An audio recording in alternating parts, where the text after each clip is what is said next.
Cameras ready? Can we just please make sure that nobody gets in the line of the cameras? Thank you very much. Good morning, everyone, and thank you for your patience. I'm going to hand over to Cole, but just a reminder, please, everyone, to ensure that you've got a microphone in your hand before you ask a question. And please ensure that all of your mobile phones are either muted or on vibrate. Thank you very much. Thanks, everyone. Thanks for coming today. It's great having Pat Cummins here to answer some questions. It's clearly a lot of people here, so we're not going to get to everyone. So just to let you know who is on you. Is there a microphone on this side? We don't need microphones? No, we don't need a mic for the floor, but we don't need. But I'm saying, is there a microphone? Yes. So if there's a microphone in there, we'll start down the front here, we'll work our way back, we'll say to the other side, we'll start at the front and work our way back.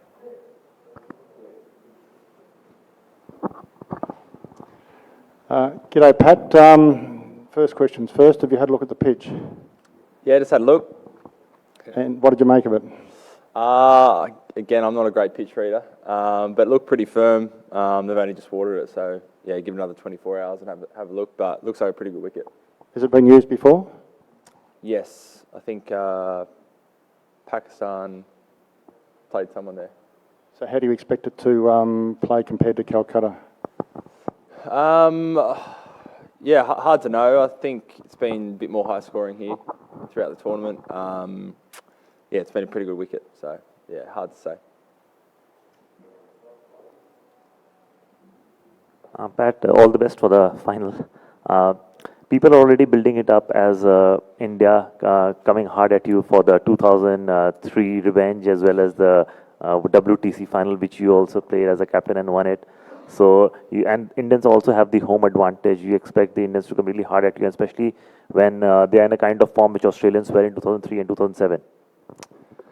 Yeah, I mean, neither player from both sides were there in 2003, so it feels a long time ago. But we know it's going to be a packed house. There's going to be 130,000 fans here supporting India. So it's going to be awesome. They've been playing really well, undefeated this tournament. But we know at our best we can give them a good shake. We've played them quite a lot over the last couple of years with success. So it's all building up for a nice final.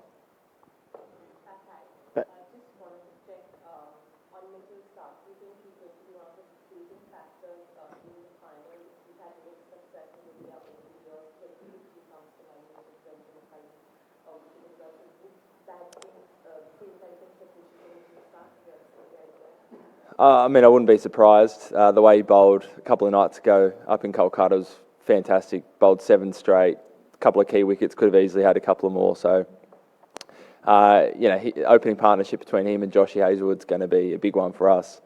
We saw what impact they can have on a game when they bowl like they did the other night. So they're both big game players. Played in a few ICC finals now, so know what it takes. Pat, you guys are no stranger to playing against India. As the start of the tournament, you have said that you have played India more than any team else. So just wanted to know that have you faced any other more dominating Indian side, or should I say any other more ruthless Indian side than this one? I think it's hard to say. They've certainly played really well this World Cup. I think we certainly I don't think we scored par in that first game, but we're one catch away from potentially being in front of that game. So there's lots of, we won an ODI series here early on in the year. There's lots of moments we can draw on where we've had success against, a really good Indian side. Pat, you said you know what it takes, and you've played in a lot of big games before, big tests, big one-days, big T20s. But 100,000 people wanting you to fail is probably something new. How do you deal with that, and how does the team deal with that? I think you've got to embrace it. The crowd's obviously going to be very one-sided, but it's also, in sport, there's nothing more satisfying than hearing a big crowd go silent, and that's the aim for us tomorrow. You've just got to embrace every part of a final. Even in the lead-up, there's going to be noise and more people and interest, and you just can't get overwhelmed. You got to be up for it. You got to love it, and just know, whatever happens, it's fine. But you just want to finish the day with no regrets. Hi. As a fast bowler, what do you think are the challenges you face while bowling on Indian wickets? I think, similar to a lot of ODI cricket in general, the ball obviously swings for a few overs, but after that there's not much swing. So you've got to try and create wickets in other ways. It's not necessarily catches behind the wicket like you might have in Australia. So you've got to be brave with some of the balls you use, slower balls, bouncers. You've got to keep it, find that balance between mixing it up, but also not go chasing too much. So I think we've struck that balance pretty well. And, at least over here in India, a lot of the time by the end of the innings, things like cutters work perhaps better than it does elsewhere in the world. Hey, Pat, I know you've said that you've stuck to the processes through the whole tournament, but at Zip and 2 and, Sri Lanka none for 100, was there ever a moment where you thought, gee, we might not make it this far? Absolutely, yeah. The proposition at that stage was basically we had to be flawless to make it through to the semis, and fortunately we were. But yeah, absolutely, it's we knew we came up against two very good sides to start off with, but we were off the pace, so we knew that we had to change pretty drastically, and yeah, glad we did.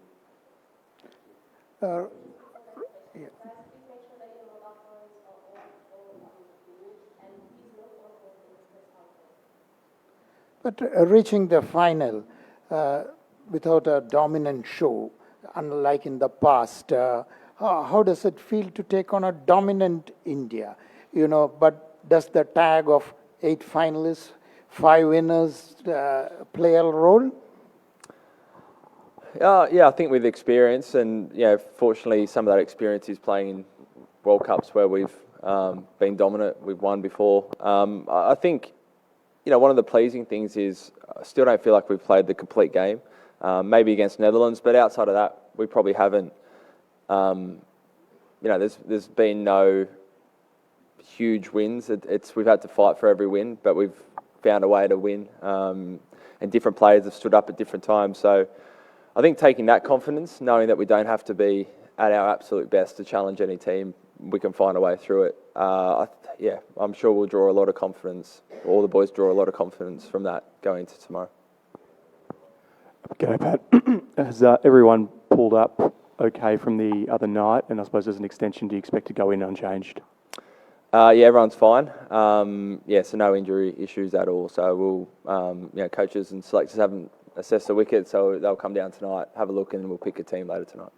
Given the discussion in the lead-up to the last game around Marnus and Stoyne, is there any scope, and I know you decide it later, but potentially that if it is more a batting-friendly wicket, that you could be tempted into going with the extra all-rounder? Potentially, yeah. Those are things we'll weigh up before every game. We're lucky we've got a 15-man squad who we feel anyone can step in and perform. They're all ready to go. Like every other game, we go through a process where coaches get together and chat through what they think or how they think the game's going to go about, and then the selectors obviously pick the final 11.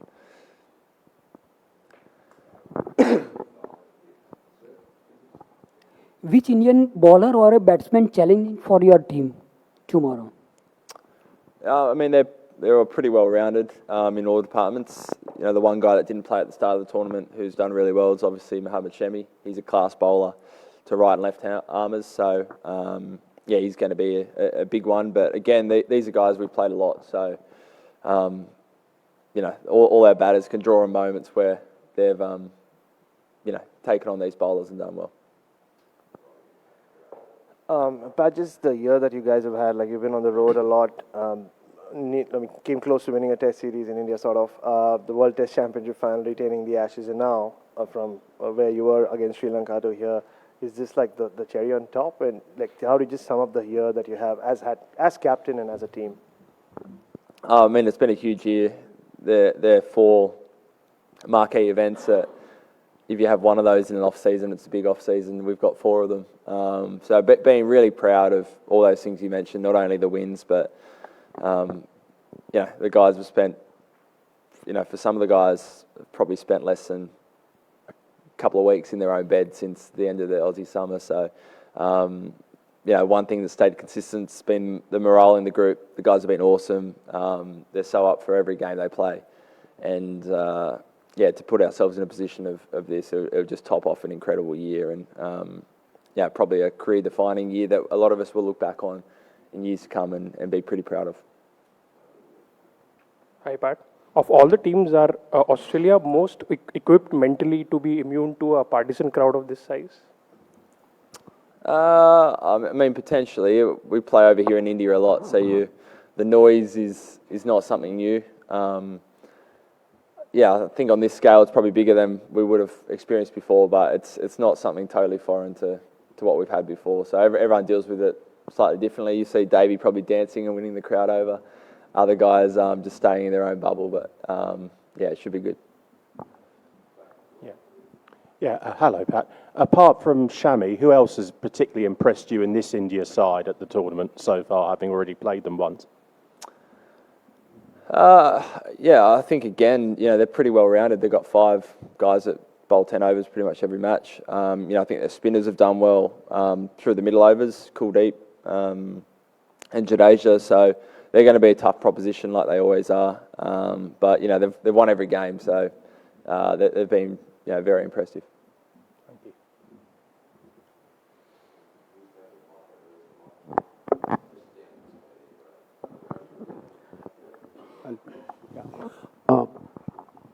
How much importance? How much importance you give to pitch going into a match, and what if it suits to host side? And do you expect, looking into this pitch, do you expect any change in tactics from Indian side? Yeah, it's hard to say. It's obviously same for both teams. No doubt, playing on your own wicket, in your own country has some advantages, similar to wickets that you've been playing your whole life. But we've played a lot of cricket over here, so we'll wait and see. I think, of all the venues, perhaps this venue's, the toss isn't as important as, say, a Mumbai Wankhede Stadium or other venues. So we'll be ready in terms of anything they'll throw at us. We'll wait and see, but we'll make sure we have some plans. Weather has changed. The difference in temperature after sunset and before that is all 7 to 8 degrees. Do you think that will impact in any way, kind of you decide what to do first, to bat first, or on the wicket also? Will it impact you said the wicket is very firm, but will it impact? Because the difference in temperature is about 7 to 8 degrees. Yeah, I think the biggest difference is the dew. This city and venue seems to have more dew than a lot of the other places we play. So perhaps that's something to think about ahead of tomorrow. Again, it might only be the last quarter of the game, but once that settles in and the ball's sliding on, it's quite different to, say, the first 20 overs where it might be swinging. So something to consider. I think you kind of got to weigh up, batting during the day when it might be a bit easier than under lights, but knowing that late in the second innings it could also slide on. Pat, if I take you back in 1999, Steve was mighty Australia, started the World Cup with 2 losses out of past 3, and then he made his famous remark, 7 to win to lift the trophy. So this time your team also started with 2 losses, and now you are in the final, 1 more to go. Do you find any similarity? I keep saying it's a long time ago, so we can't draw too many conclusions from that, but I'm happy to draw a conclusion from that one. So, I like it.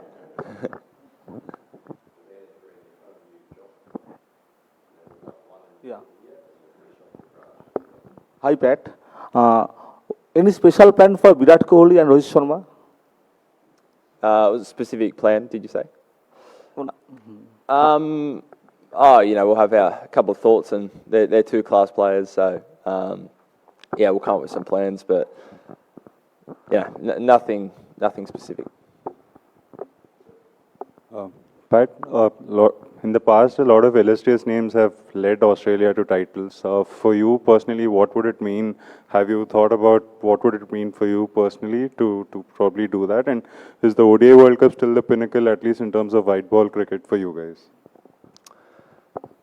It'd be huge. We're all kids not too long ago, watching some of those great teams win the 99, 2003, 2007 World Cups. And that's the opportunity ahead of us tomorrow, which is really exciting. And to be captain would be an absolute privilege to lift the trophy with these great bunch of blokes. So, it'd be awesome. And in terms of the pinnacle, I think it is right up there. It's got the longest history of kind of a world event where all the teams compete. You only get a shot at it every 4 years.